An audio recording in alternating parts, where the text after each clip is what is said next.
Now let's look at the topic at hand and analyze what slavery looked like in Africa versus American slavery.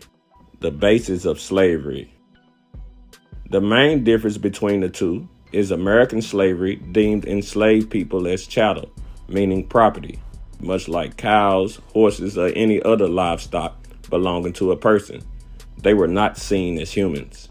In African slavery, people in bondage were not considered property, but were considered as a lower social status, such as prisoners of war, outsiders, or debt slaves. The racial factor. American chattel slavery was strictly based upon race, in which only Africans or blacks could be enslaved, while African slavery was not based upon race, but social status. The permanence of slavery. American slavery was a permanent sentence and was hereditary or perpetual.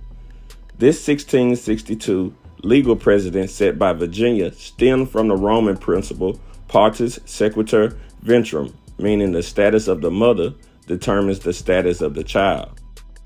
In African slavery, this was not the case. In fact, people in Africa that were in bondage held legal rights. They could marry into the family unit and could be integrated into the main society once the debt was paid. The economic purpose of slavery. With American chattel slavery, enslaved people were commonly used for industrial agricultural purposes for crops like sugarcane, tobacco, cotton, indigo, and rice.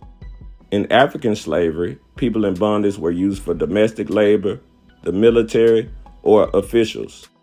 Violence of slavery.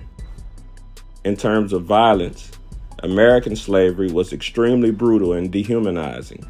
Again, as chattel, which is property, enslaved people could be legally abused, raped, and even killed without judicial repercussions. In African slavery, violence and brutality existed, but being they were considered humans, people could face criminal and/or negative social consequences for the mistreatment of people in bondage. The social outcome. American chattel slavery involved total and legal exclusion for enslaved people, and the same was for formerly enslaved people, which would later continue by several forms of institutional racism and discrimination. With African slavery, as stated, people in bondage could be assimilated into the host society and gain full social status. So in short, yes, slavery existed in Africa, and Africans did sell other Africans into the transatlantic slave trade. But the characteristics between the two were completely